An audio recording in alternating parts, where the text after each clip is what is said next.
There's a lot of money in a lot of weird places. And most people don't realize just how high the returns are if you look outside of savings accounts and real estate. But by the end of this video, you'll have a full list of options that are outperforming traditional investments. Here are 15 uncommon investments that actually make a lot of money. Welcome to Alux.com, the place where future billionaires come to get inspired. First up, ETFs targeting weird niches. Not sure how many of you remember the obesity ETF from a couple of years back. It's been liquidated since then, but basically, it was a bundle of all of the companies that would profit from the US population getting fat. Ironically, the ticker was SLIM and it did really well. Turns out there's a bunch of these ETFs designed to make you money based on niche interests. Here are just a couple of examples. UFO ETF. It's actually called the Procure Space ETF. Basically invests in everything related to space exploration and monetizing space in general. If you remember the recent GameStop fiasco, well, there's a meme ETF now called Roundhill Meme ETF that basically bundles together all of the companies that folks on Wall Street bets are gambling on. Advisor Shares Vice ETF. Ticker Vice bundles all the companies that are bad for the consumer's health, but good for their wallet. Think tobacco, alcohol, gambling, and maybe some chocolate. And lastly, before we move on to the next one, if you're a boomer, you probably know who Jim Cramer is. He's an old guy on TV picking stocks and giving investment advice. Now, he's been publicly wrong so many times in his predictions that the internet almost turned him into a meme, and now there's actually something called the Inverse Cramer ETF, where basically every time Cramer recommends the sale of a stock, you buy more of it and reverse. Self-whatever. Automation is a bigger deal than you think, and before you picture robots walking down the street, think more in the realm of vending machines. Self-service car washes are a great example. They're a fraction of the cost of those big automated car washes and require little upkeep, especially by comparison. They only cost $25,000 to $35,000 in equipment without taking into account land ownership or lease payments. The average monthly revenue per bay is $1,489. Break even on those is under 3 years considering all the costs. Self-storage is another big one. You just need space and to pay for security in the space. Same thing for laundromats, RV rentals, self-service printing, be it a mall kiosk or online. Basically upload your photos to a cloud drive and pay to have it printed and shipped. There's a lot of value in having pictures in physical form. Self-service is slowly taking over because the left insisted on raising the minimum wage for unskilled workers. Starbucks began installing self-serve kiosks in Chinese supermarkets where you shop around for groceries, and when you're ready to check out, your coffee is waiting for you. Buy land 30 minutes away and wait for 20 years. People try to make real estate investing complicated, but if you have some money and time, it can be the simplest way to get rich. Basically, every city has a main road, a city center, if you will. From that city center, drive straight for about 30 minutes and then stop. Buy the land around you and wait for 20 years. That's it. It's just a matter of time before the city expands and eventually businesses will be looking for land. That's when you sell at a 10 to 20x markup for what you paid. Right now, agricultural land is dirt cheap. If you've got some time on your hands and it seems like the city is expanding, buy the nearest agricultural land available to that city and wait it out. Buying other people's debt or tax liens. You know when people borrow money for something and they set their car or house up as collateral? Well, that debt is traded on secondary markets, meaning financial institutions sell the debt from one to another. Banks and other institutions may not want to waste time and resources dealing with hard-to-collect from debtors, so they sell the debt at a discount because some money is better than no money. You can buy the debt someone has and be the one to collect a payment and the interest on that debt. You could also buy the debt, and if they fail their payment, well, you can legally collect their collateral. In some cases, you could even buy your own debt for 50 cents on the dollar if they fail to collect for a long time. Executive coaches. Coaching works. Great coaching works extremely well. It provides clarity and accelerates progress. A good executive coach is a mentor that not only can save you millions of dollars in mistakes, but it can help you to get to where you're going in half the time. This is why the best executive coaches cost over $100,000 per year, plus a commission on the value added. This is not like therapy where you just ask questions, but more like a second opinion with a lot of expertise behind it. Your business life changes once you get a mentor that keeps you focused and clears a path forward. We know it's expensive, but the most valuable things in life are. Well, it was expensive until we came around and launched the Alux app. We pay the coaches on your behalf, and you get the same level of expertise as top CEOs in Silicon Valley.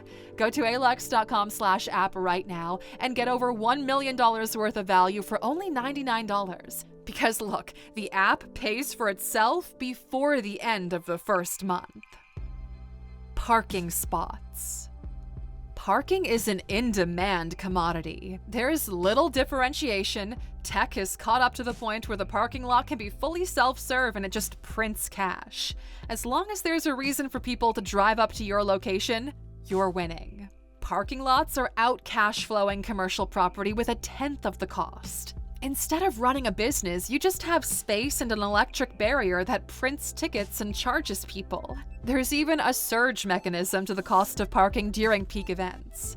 We love parking lots as a business not only because it's cash flow positive with little outside investment, but since location is the primary value add, every year the value of the land goes up.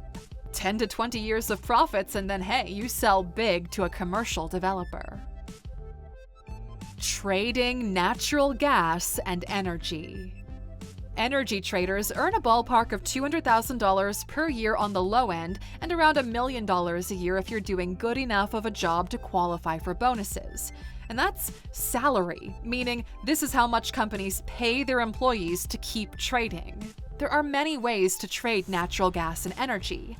You can do it digitally, like you've been trading stocks, basically the trade of a financial product. You can buy, sell futures. If you're more advanced, you can actually buy the physical product, store it, and resell for profit. There's the logistics behind the transport or processing of crude oil from production to end consumer. There are companies that own the pipelines that transport the oil and gas underneath the earth from point A to point B. You pay those companies a lease to be allowed to use their network of pipes.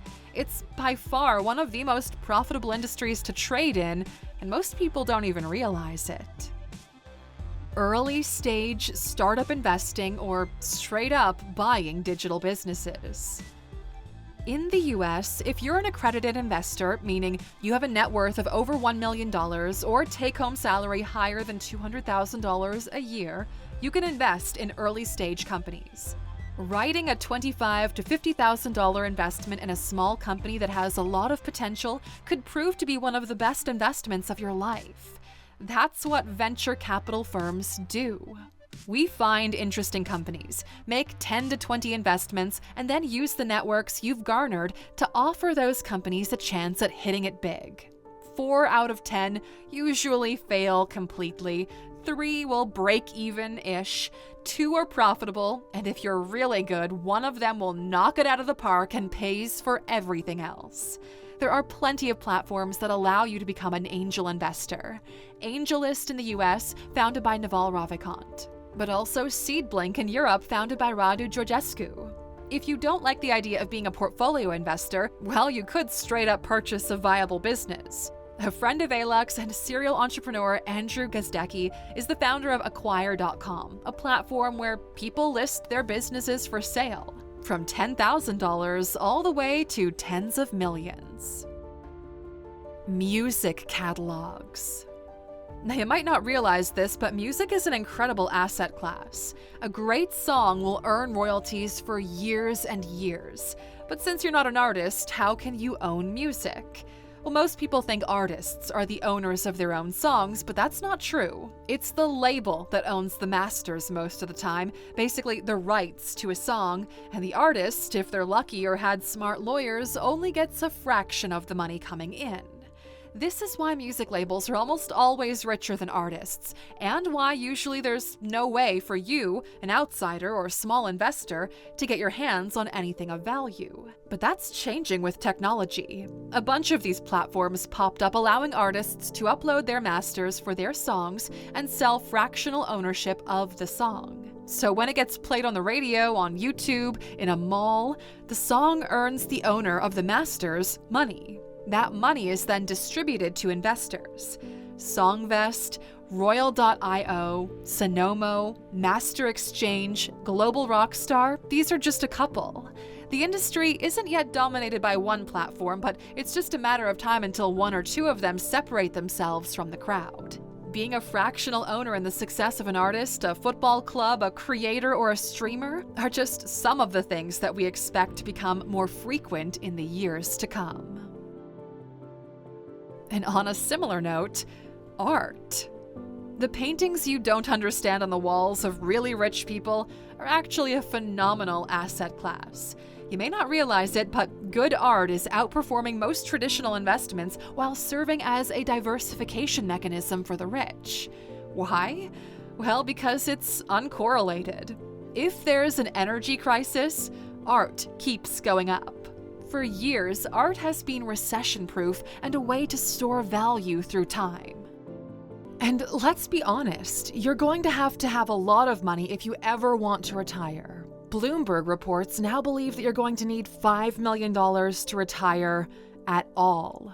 Even millionaires believe they'll outlive their retirement savings. Remember when they said the economy was getting better? It isn't. Interest rates are killing economic growth, killing your paycheck, killing your chances at retirement. And who wants to die at work? Not us. But here's the good news. Financial security doesn't have to be out of reach. There's two routes to success for the everyday investor. You can invest early, or you can invest wisely. And for over a year now, we've been talking to you about a company that lets you do both. Our longtime sponsors at Masterworks. Masterworks is one of the only companies out there giving you real results by giving you access to the blue chip art market. We're talking about access to the hottest names in art like Basquiat, Kaws, and Picasso. Their Ivy League data geniuses and financial experts have delivered positive net returns to their investors every single time, totaling over $45 million in returns to their investors. Investors just like you. No wonder over 800,000 people have joined the platform so far. And because Alux has been a long-term sponsor, our subscribers can still skip the waiting list and start investing today by clicking that link in the description. Supercar collecting. Actually, the activity of collecting ultra-luxury items has been quite profitable as a whole, from luxury watches to Hermes bags to pens to whatever. But out of all of these, supercars definitely take the win. The average car loses its value gradually and consistently year over year, making them a liability in the end. Supercars, on the other hand, have collector's appeal, big time. First of all, they're made in a limited run. They're really expensive and as close to works of mechanical art as it gets. With the way the industry is transitioning to electric cars, the current petrol-fueled supercars will feel like the Oldsmobiles of the past, and their value will keep going up. Porsches are a great entry point. The value holds over time with many old Porsche models, like the 911 Targa, selling for over $1 million today. Way higher than they did when they were brand new, even adjusted for inflation. And although Lamborghini sells more cars per year, Ferraris have been proven to be a more profitable long-term investment. Then you get into the Bugattis and Paganis and other limited edition pieces. Whiskey and fine wine. Fractional investing is here to stay, and we believe that most industries that rely on the appreciation of an asset class will eventually be democratized. Like blue chip art, whiskey and wine will see an uptick in investments because most people have no idea that whiskey's performance is almost 3 times that of gold and that wine has been consistently ahead of the S&P 500. There's VinoVest, Whiskey Invest Direct, There are plenty of platforms available now that allow retail investors such as yourself to participate in these markets without the need to physically hold the goods. They buy, hold, and resell on your behalf. You just finance the deal. Who knew there was this much money in alcohol? Rare coins and strange collectibles. Stamps and rare coins are something our generation probably doesn't care much about. We don't even know where you would buy stamps these days. Do they sell them online? But there is a market for collectors. The stranger and more niche it is, the more obsessed people are with it. Going from broad collections like comic books and Magic the Gathering cards, to sneakers, to unopened Coke bottles. We're not even kidding, okay? These sell for $5,000 a pop. We know that was a dad joke, but hit the like button if it still made you giggle, okay? Old Pez dispensers from the 70s, those guys are selling for over $2,000 and people buy and sell them in bulk. There are forums online of people buying trading cards by the pallet, putting them in storage untouched to resell in 3 to 5 years for 2 to 3 times the money they spent. Honestly, we gotta be real with you. Unless your world revolves around a niche community though, we wouldn't exactly advise going into something like this because of the limited demand and how prone to hype these can be. NFTs always kinda gave us Beanie Baby vibes, and now both markets are worthless. Old patents and copyrights. Did you know you could buy old copyrights, books, logos, anything commercially creative, and relaunch it as your own? Here's a crazy story for you. The fidget spinner was invented in 1997 by a woman named Catherine Hedinger because she wanted to be able to play with her daughter, who was struggling with autism. She patented the design and even pitched it to Hasbro, but they passed. In 2005, the patent expired because Hedinger couldn't afford to renew it since it cost $400 a year. 15 years later, people find it and it becomes the biggest toy on the planet. Everybody's selling it, and Hedinger didn't get a dime and is actually struggling financially. By the way, even Hasbro is selling fidget spinners since it was no longer a protected patent. If you've been an Aluxer for a while, you know about Dale Carnegie's book, How to Win Friends and Influence People. Well, since the book was originally published in 1936, the contents of that book actually fall under the public domain, despite the family's efforts to copyright variations of the book. This is why you see different book publishers printing their own version with a variety of covers.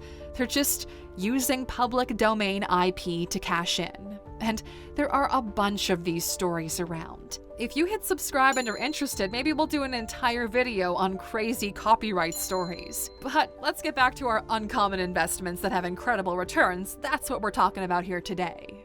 And we're at number 15 here, unique holiday rentals.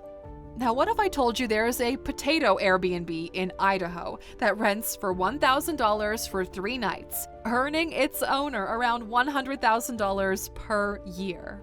Or a boot home in New Zealand doing similar numbers? People pay for that novelty factor. Cave homes rent for $1,500 a night. Literal castles for $2,000 a night. You know, there's actually an OMG tab where you can sort based on crazy, weird homes. Since our generation is so hungry for experiences, they don't mind paying a little bit extra to have a great story to tell once you get back home. Now, looking at all of these unusual investments, which of them do you think makes the most sense long term? Let us know in the comments. And as a thank you for watching this Sunday motivational video, until the very end, we saved you a bonus. The gold is in what you know that others don't. The more we've looked at the list that we explored today, the more we realize that each one of them requires a slight information edge. In order to make money in any of these 15, you need to have an informational unfair advantage. You need to know something other people don't. That's where the profit is. So the most practical piece of advice you could take away from this is to look at your own life and identify the thing that you spend time learning about because it's fun. Sure, there's definitely something you do for fun that other people would think of as work.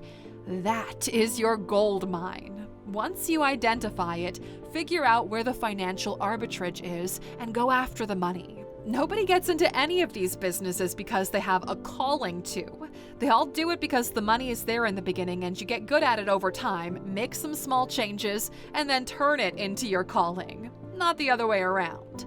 This is why finding your passion is kind of bullshit, because it assumes it's something you don't already have, that you need to go out there and find it somewhere else, and until you do, you'll never be complete. The most valuable advice you'll ever get is, do it for the money in the early days and figure out how to navigate it from there. It's easier to move faster when you've got some gas in the tank. If the end of this video fired you up, write the word FIRE in the comments. Let's see how many of you are doing it for the money right now.